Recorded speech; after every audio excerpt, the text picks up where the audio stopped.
E aí galera, tudo bem? Todo mundo recebendo conteúdo de qualidade com o canal Aprendendo a Aprender? Tenho certeza que sim!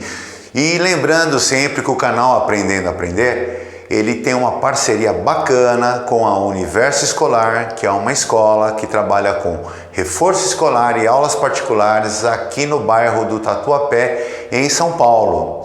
Então, primeira coisa que nós vamos fazer, pessoal, se inscreve no canal, dá aquele joinha bacana, clica no sininho para você poder receber as informações atualizadas de tudo aquilo que nós estamos disponibilizando para vocês e indique para os seus amigos, beleza? Hoje nós vamos voltar a falar de Enem 2019. Nós vamos falar especialmente hoje de Ciências Humanas e suas tecnologias. Gente, Ciências Humanas e suas tecnologias está dividida em algumas disciplinas como filosofia, sociologia, história, geografia, geopolítica, entre outras coisas que vocês vão acompanhar. No entanto, hoje, especificamente para esta aula, nós vamos falar sobre questões de história do Enem 2019 do Caderno Azul. Hoje quem vai acompanhar vocês nesta aula é o professor Djalma. Então, vem Djalma! Obrigado, Valdir. Olá, galera, tudo bem? Hoje nós vamos trabalhar aqui as questões de história do Caderno Azul do Enem 2019. Só que antes disso, vamos fazer o seguinte: inscrevam-se no canal, dê um like, ative o sininho para que vocês possam receber sempre conteúdos atualizados, ok? Beleza. Então, a primeira questão é a questão do número 52, tá? É a questão que trata do processamento da mandioca no Brasil colônia, ok? Eu vou ler a questão, nós vamos fazer o entendimento dela e vamos caminhar para a resposta correta, ok? Vamos lá. O processamento da mandioca era uma atividade já realizada pelos nativos que viviam no Brasil antes da chegada dos portugueses e africanos. Entretanto, ao longo do processo de colonização portuguesa, a produção de farinha foi aperfeiçoada e ampliada, tornando-se lugar comum em todo o território da colônia portuguesa na América. Com a consolidação do comércio atlântico e suas diferentes conexões, a farinha atravessou os mares e chegou aos mercados africanos. A questão é a seguinte: considerando a formação do espaço atlântico, esse produto exemplifica historicamente a... Agora é a hora da gente colocar o cérebro a derreter. Então vamos lá. No Brasil colônia, né, nós tínhamos aqui os indígenas que já cultivavam mandioca, que era o produto, né, que eles consumiam, inclusive, raízes. A mandioca não deixa de ser uma delas. Com a introdução do elemento branco no nosso território, ou seja, os colonizadores portugueses e, posteriormente, os africanos, né, que atravessaram o oceano para virem para cá para ser a mão de obra gratuita do Brasil colônia, a mão de obra da fase comercial, né? O que acontece? Era inevitável que houvesse aí um choque de culturas e, com isso, uma interferência no hábito alimentar. O que isso quer dizer? Eu tenho aqui o indígena, que tem um hábito alimentar. Eu tenho aí o branco, que é o português, que tem o seu hábito alimentar. E tenho também o africano, né, que é o escravo, que também tem o seu hábito alimentar. Então, o que acontece com essa junção? Né? Existe aí o que nós chamamos de intercâmbio alimentar. Ou seja, cada um trocou aqui técnicas e modos, né, inclusive de plantio, inclusive de produtos também, tá ok?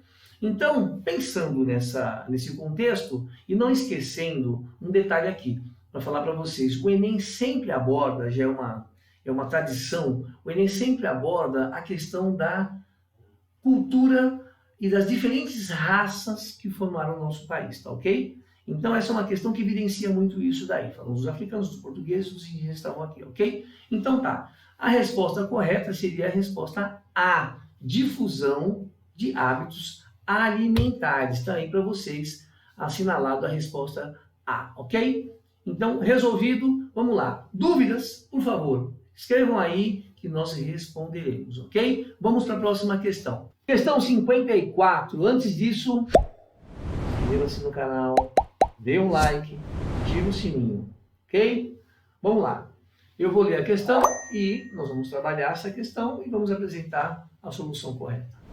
Vamos lá.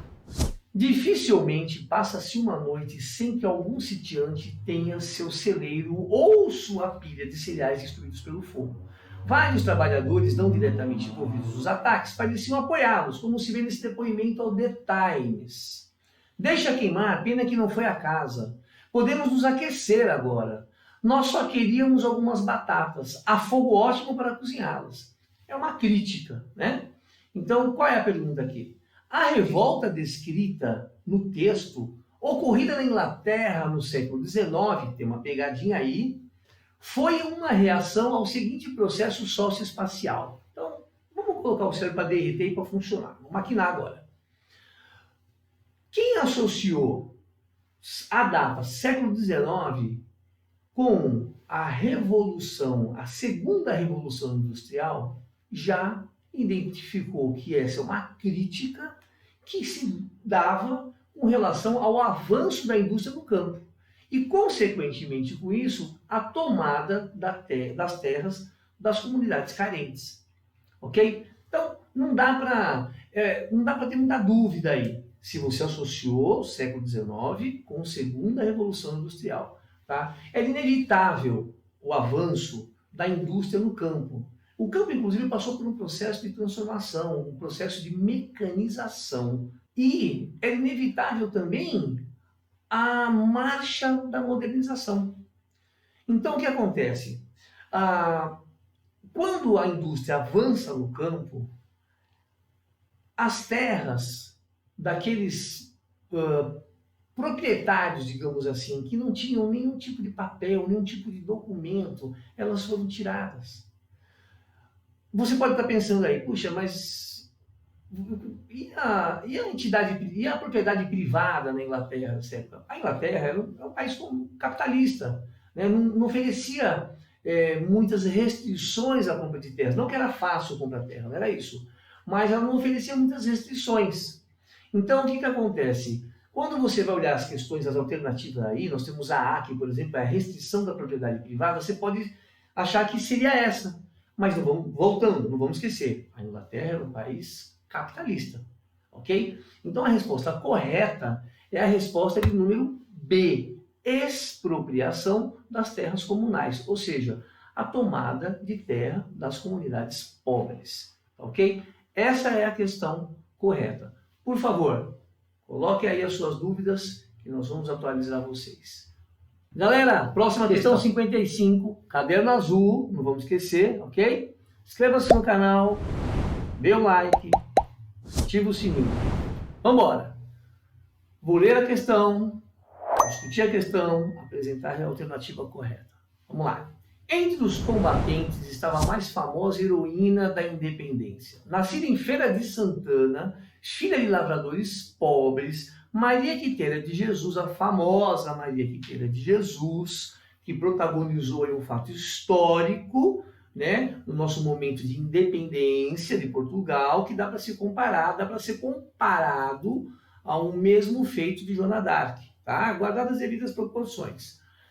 Bom, vamos lá. Então, filha de lavradores pobres, de novo, Maria Quitéria de Jesus tinha 30 anos quando a Bahia começou a pegar em armas contra os portugueses. Apesar da proibição de mulheres dos batalhões de voluntários, decidiu se alistar às escondidas. Cortou os cabelos, amarrou os seios, vestiu-se de homem, incorporou-se às fileiras brasileiras com o nome de Soldado Medeiros. Muito interessante, né? Lá pelos anos 1922 isso.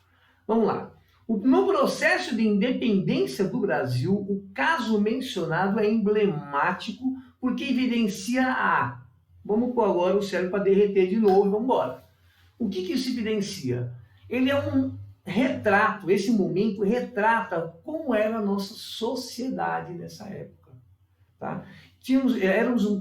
Estávamos dentro de uma sociedade onde o Brasil era machista, patriarcal, preconceituoso, ou seja, uma mulher que queria lutar pela independência do seu próprio país não podia, porque ela era educada para cuidar de filhos, fazer a fazenda doméstica. Mas Maria Quitéria de Jesus não parou aí. ela teve essa façanha, se transformou em homem, digamos assim, e foi lutar pela independência do nosso país. Então não resta nenhuma dúvida que a alternativa correta para essa questão é a alternativa A. Está aí na sua telinha. Esse momento mostra o quê? Rigidez hierárquica da estrutura social do nosso país na época da independência do Brasil e Portugal. Beleza, pessoal? Creio que não ficou nenhuma dúvida, certo?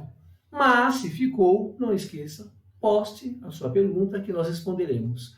Para a próxima aula, voltamos a falar de história, Caderno Azul, Enem 2019.